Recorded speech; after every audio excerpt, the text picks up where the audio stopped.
me record it. So if you, so this is our blog. Okay. So this is our blog.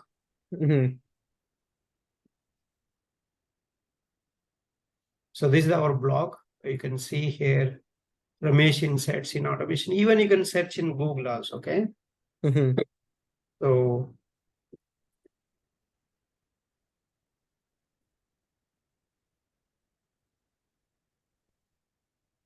you will get that, okay, the blog. So you can just click on this. So then you can go there and you whatever that's all the topics under pages, right hand side, okay? And under labels, you can find so whatever the topics you want. Everything Java, Selenium, Git, GitHub, everything is available here, okay? So many content are available. So here we need to understand now manual testing. So and also so the manual testing available here under pages. You can find the manual testing introduction. Here you can find all manual testing. So this is the one source of for reading or anything if you want to learn something. At the same time, we have our YouTube channel also. Okay. So the YouTube channel is this is the same Ramesh QA automation platform. That's a automation Ramesh QA automation platform. Okay. So this is the YouTube channel. You can, if you want, just go and subscribe to this. So that you will get a, so this is the, right. You can get, so I will create your videos separately so that you can watch your videos. Okay. So that it will be clear for you also. Instead of referring other videos, you can refer your videos and just subscribe to this. I'll just share it with you guys. Okay, these are the two main right.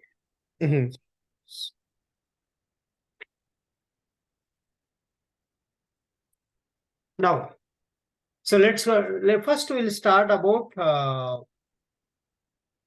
manual testing. Okay, so manual testing.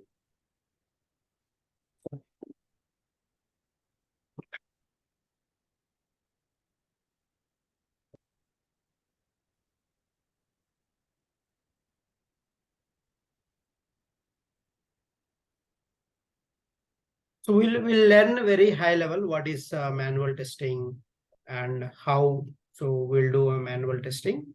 So we'll understand step by step. Okay. And so that every theory part you don't need to read also. Okay. So just know whatever important, those topics only we will learn. So other topics you don't need to know by heart also. Just whatever I say, that definitions you just remember, and then it will be easy for you also, and then your mom also can help you on the Jira, so she has access, so that it will see. So we'll finish this in a quick 2 weeks, and this manual testing. Then we move to Java, core Java. Okay, so what is testing? So do you have any idea generally what is testing? So what is mean by testing? Generally, from what I know, is testing something that's been implemented or is about to be implemented to make sure it has no bugs or any problems. You'd say failures. Right. Excellent. That's you have a very great idea. Yeah, that's the thing, right? Anything you take, not only the software applications, you take any products also, right? Any products, anything, whether it is working or not, whether it is useful for us or not, right? Because we are investing, it should be useful for us. It should solve our problem, right? So that's what the testing means.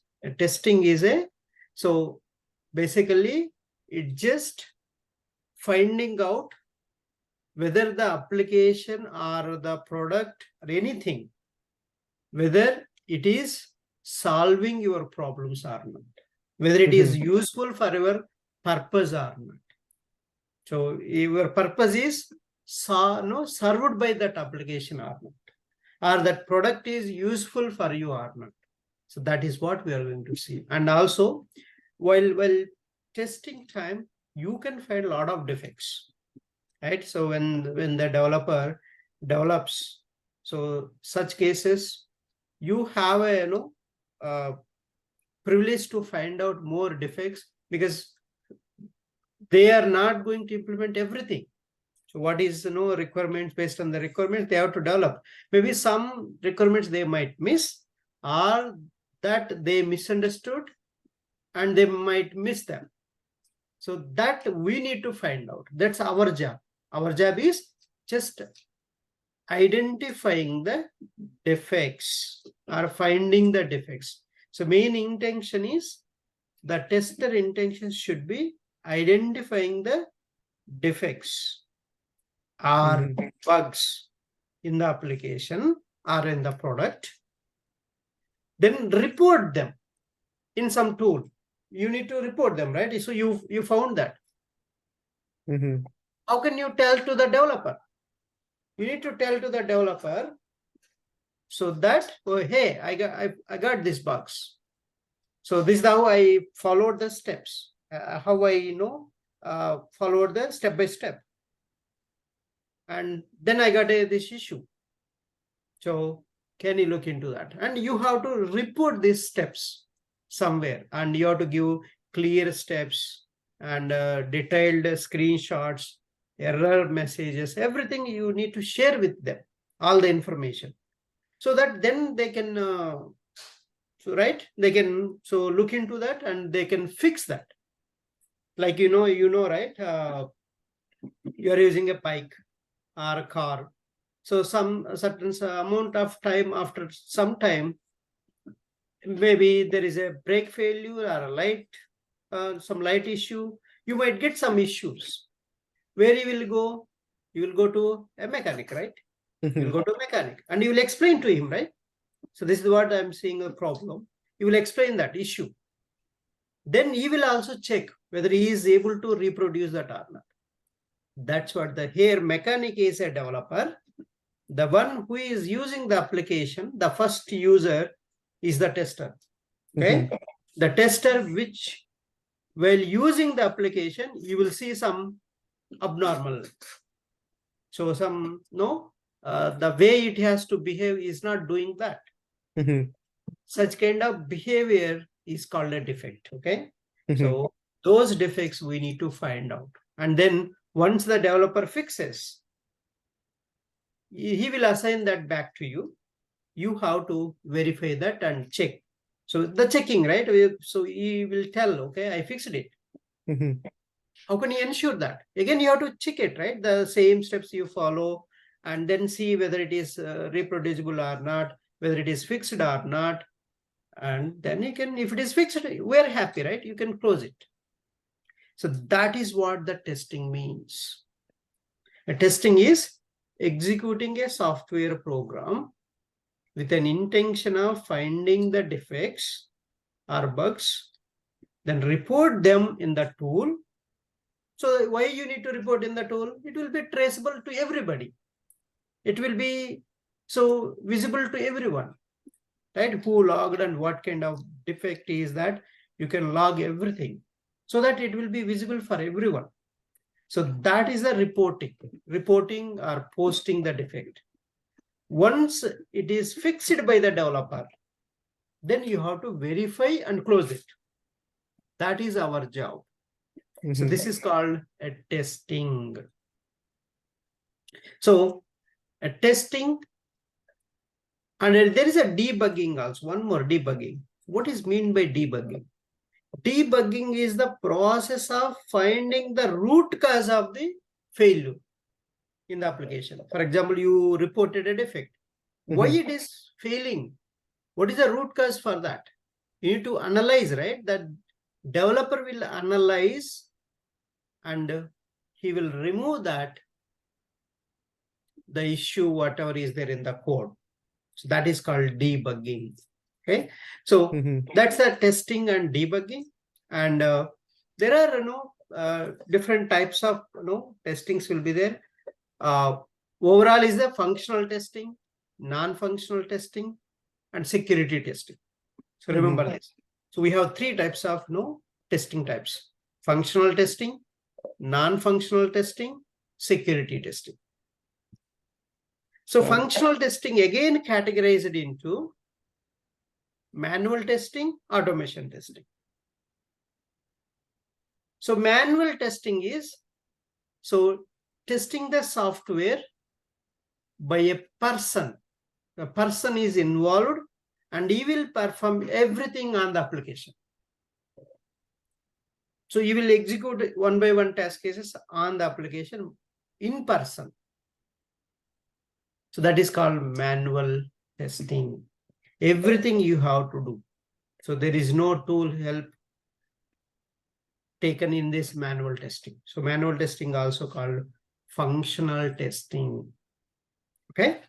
So functional testing is a tedious job, right? Every day you have to keep doing the same tasks repeatedly, right? So that is a little bit tedious and also so more time consuming, right? More time it will take, obviously. So that's the drawbacks of manual testing, but still some projects manual testing is very important. Even though you have 100%, you have to do manual testing at least once. Manual testing is mandatory. So directly there is no automation. First time you will do manual testing, later you can automate. That means you can reduce the effort. So next time you don't need to test old test cases. That you can do with automation. So what is automation testing means? Testing the application or a software using some software tools and using programming language, the repeated scenarios, repeated test cases. That is called automation testing. Testing the software. So by writing the automation test cases using some software programming language and a tool, that repeated scenarios, repetitive tasks, or we call them regression tasks. So to reduce the manual effort, that is called automation testing. So we'll see how it will reduce manual effort and all those things. Okay. So that is called automation testing. The key differences are, so manual testing is done by a QA analyst, that is human. Human has to do everything. The clicking, typing, checking the checkbox, every action you need to perform by a person. In person, it should be present. Whereas automation testing can be done with a tool, automation tool. Tool will do whatever the task you are doing in the manual testing. That's the advantage with the automation testing. So manual testing process is not accurate, right? So for example, why it is not accurate? Let me give you an example. Suppose you are continuously working 1 week, daily 12 hours or 18 hours or 12 hours you take, okay? Maximum. You are working and you will get tired, right? Every day same task and doing the thing. And next day you might make mistakes, right? Because of tiredness or something, right? So that's why that manual testing is not accurate, because of human errors. There is a possibility of human errors. So whereas automation process is more reliable and it's very faster, because once you write the automation test case exactly, properly if you implement, and it's very reliable and it executes very fast. So that's another difference. So manual testing is a very time consuming process, whereas automation testing is faster, very faster. And manual testing is possible without programming language knowledge, whereas automation testing is not possible without programming knowledge. You must have a programming knowledge to do the automation. So manual testing allows a random testing whereas automation testing doesn't allow random testing. So for example, you take any website, okay? You take any website. You can go and click on randomly anything, but manually you can go and click on anything, right? But automation testing, there is a process. You have to open the browser and you have to open the URL. All these things you have to do step by step. You have to follow. But so this manual testing is not like that. You can do random actions, you can perform, and you can go on to different areas and different pages you can navigate. So that's the advantage with this manual testing, and automation testing is not random. It doesn't allow random testing. So these are key differences. Just know the key differences, so that are very important for us. Okay. So let's understand what is fault, defect, and failure. What is fault, defect, failure? So fault is there is a condition in the software. Okay. So that condition is not able to perform some function in the application. Suppose this, if you click on this, it should open this, but it's not opening. That means the required function is not happening. That is called fault. So fault means the required function is not performing. It is failing to perform. Why it is failing? Because there is an error in the code. There is a mistake in the code. Due to that mistake, you will get a fault. So that is called fault, means one function is not performing supposed to perform. Right? That is called fault. What is a defect? So there is a customer and and the company, right? So the customer is expecting something, but application is behaving differently. Both are not matching. Application behavior, customer expectation, both are not matching. Then that is called defect. Because the client will give a requirements for us.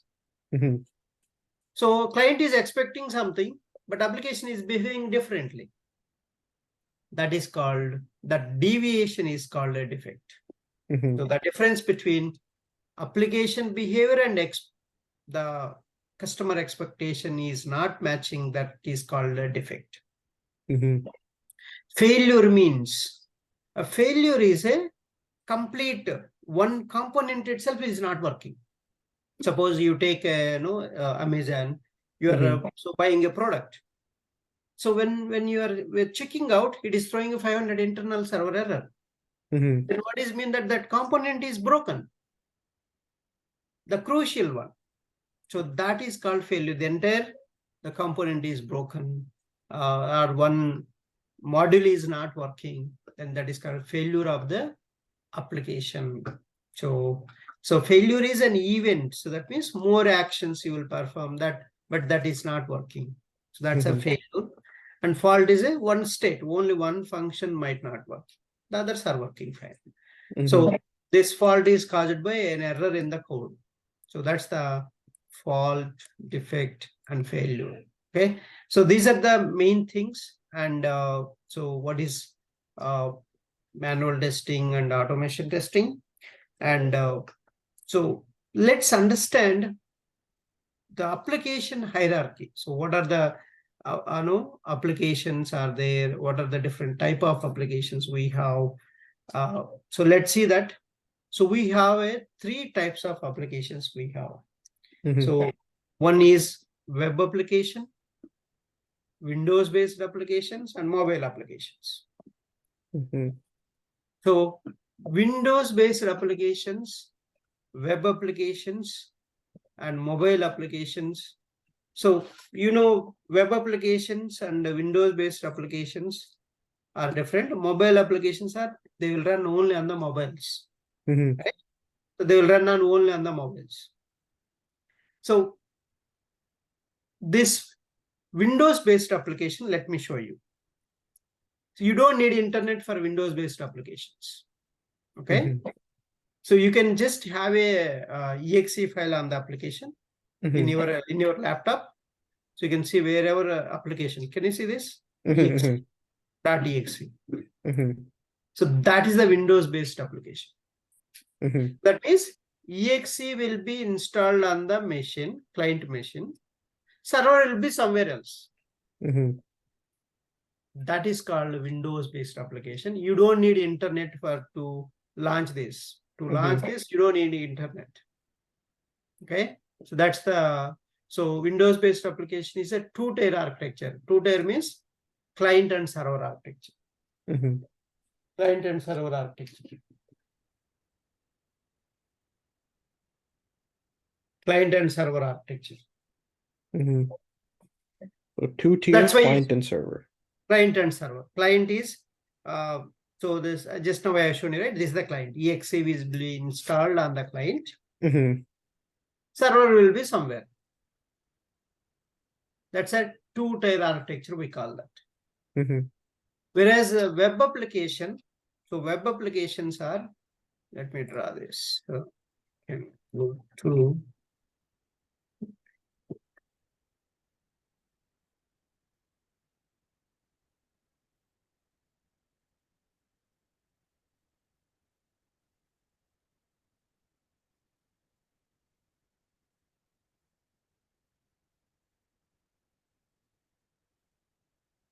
okay. So let's see this. Okay, and we have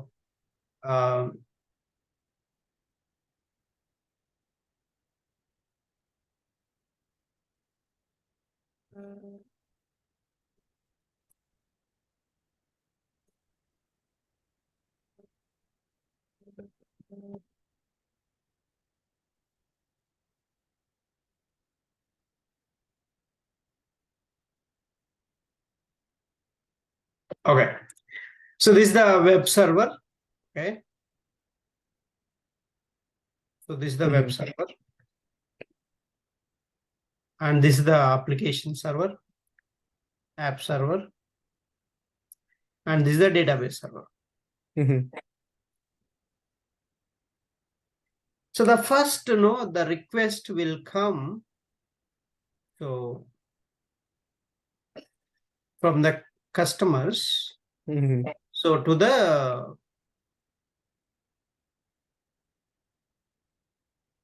web server. Okay.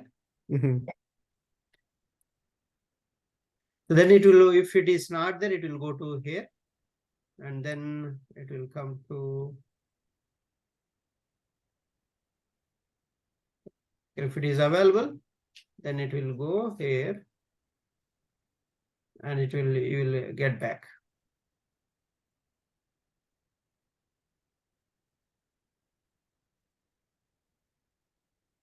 So this is how you will get the response back. So the request, first it will hit the web server.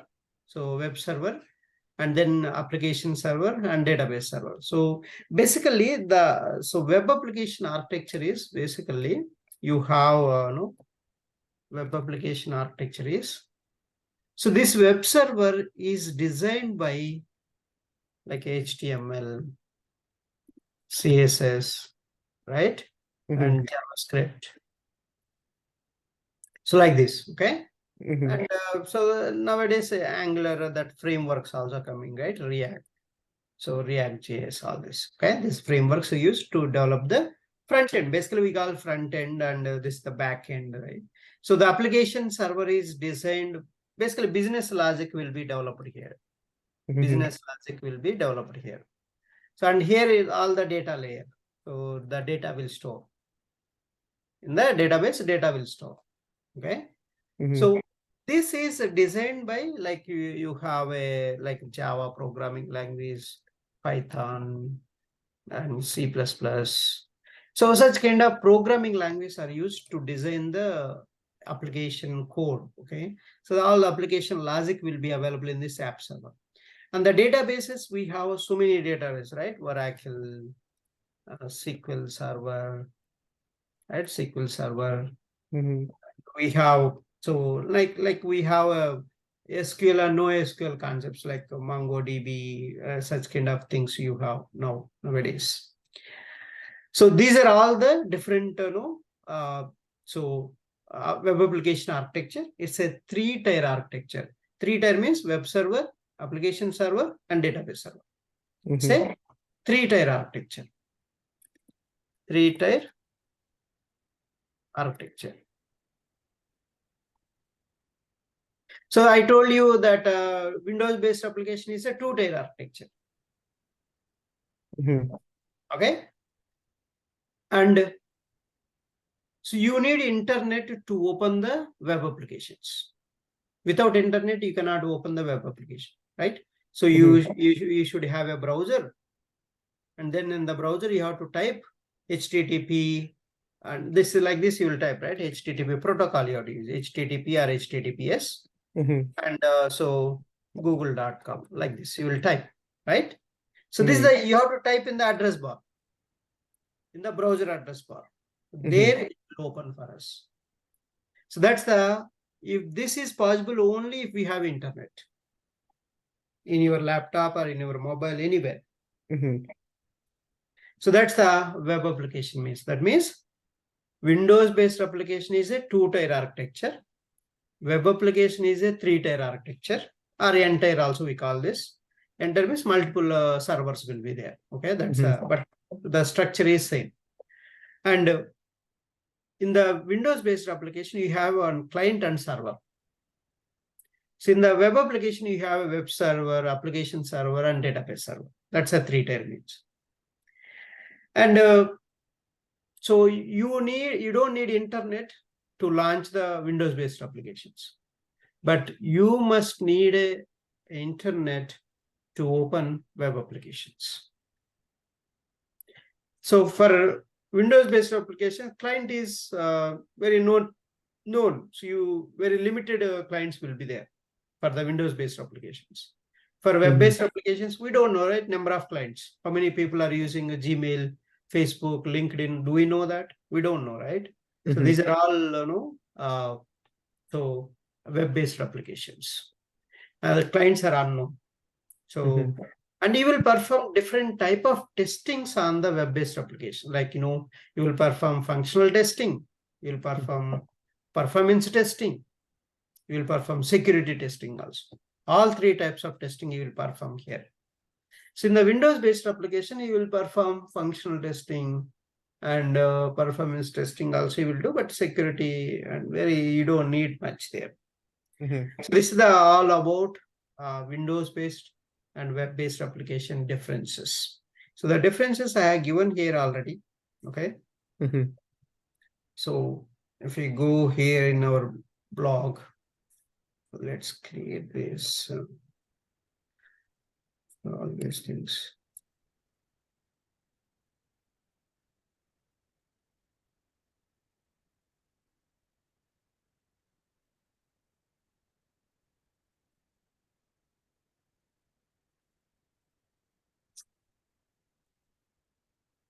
So if you go here and we have a Windows-based application architectures also we have. Where I have given here. Yeah. So these are all browsers, different operating systems, right? This is the Mac, Mac, Windows, Linux, and Android.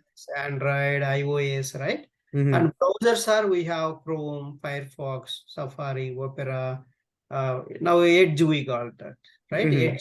Edge browser, Opera browser, like this. These are all browsers. Okay, they're all browsers, and this is the architecture of Windows-based application and web application architecture. Okay. So, and so the differences also I have given here. So just go through. I already explained these things. Okay. So that's the application architecture. So this one, the presentation layer, application layer, data layer will be there.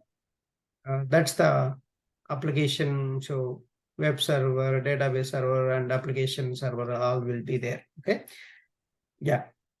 So that's it. The difference between Windows and web-based and these things. Mm-hmm. And mobile application means basically mobile application is going to have both the Android and iOS. Okay, one. Mm-hmm.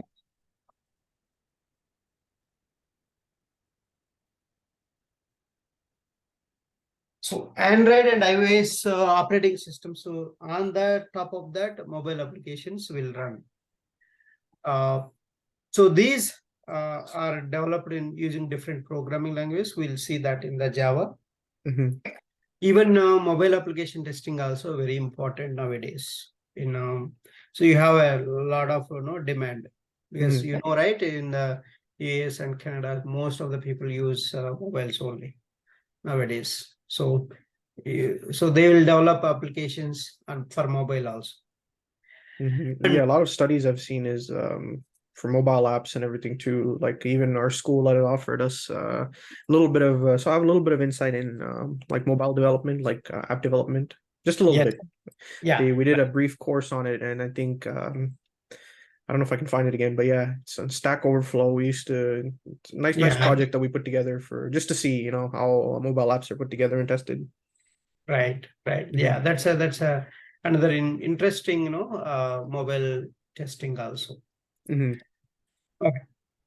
So that's the main key difference.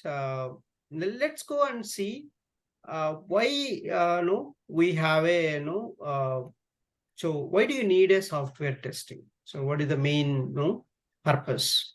So main why do you need a software testing is to find the defects. Mm-hmm. Okay, that's the first objective, and to avoid finding the defects by customer, right? Mm-hmm. You can avoid that finding the defects by customer if you do a proper testing in our company, and you won't give a chance to find the defects by customer. That's another thing. So you Mm-hmm. can prove that software has no faults, and you can tell the reliability of the software also, and you can tell the product is no working as per customer expectation or not. You can tell before releasing. And you can if you give a good quality product or quality application, you can stay in business, right? The Mm-hmm. big companies, why they are in the race from a long term is because they will give a good quality products, quality applications, and that's why they will get more projects also. So to find the defects early stage, and you need a testing, and also it reduces the cost of fixing the defects. So that is all about why do you need testing.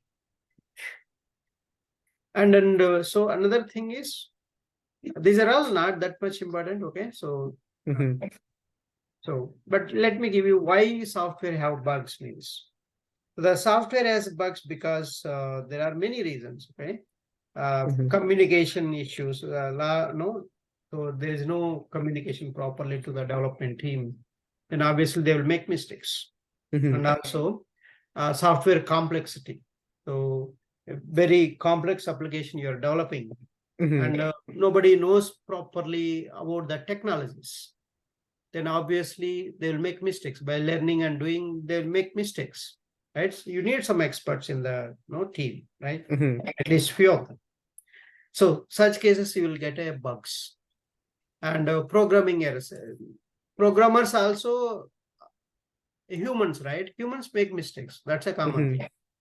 So that is another reason why software has bugs. And also changing requirements nowadays. So we got right. So agile process. So Mm-hmm. keep changing the requirements, and that will also cause the errors in the application.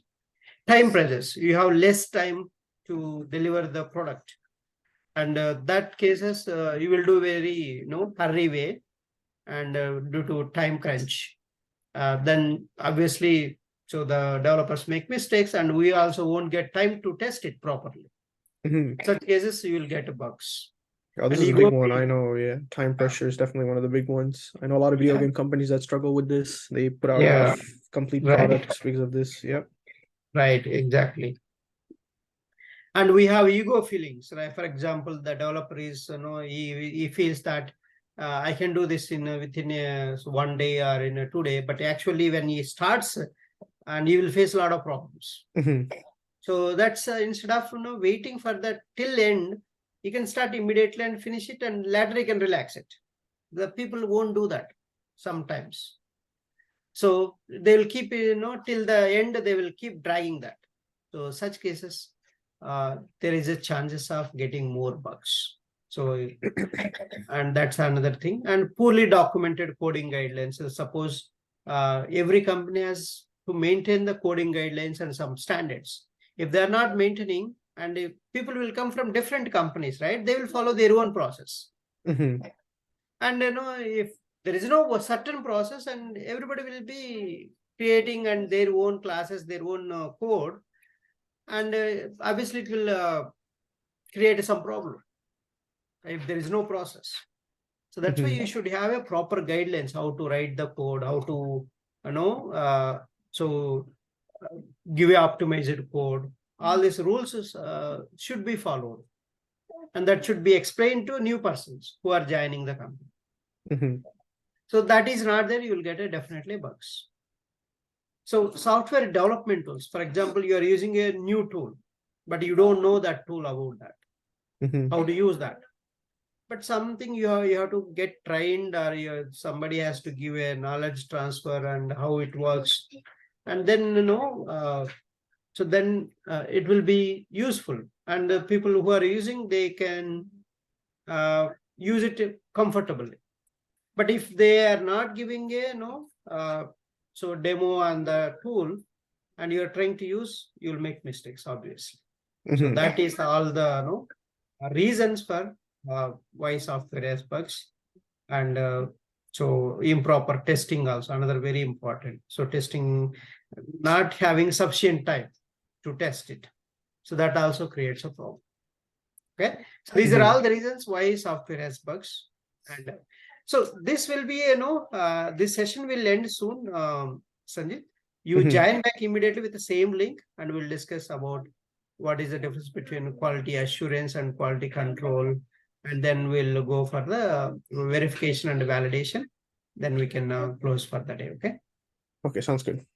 Yeah, join back immediately. Okay, the same link. Okay, see you Yes, there. sir. See you.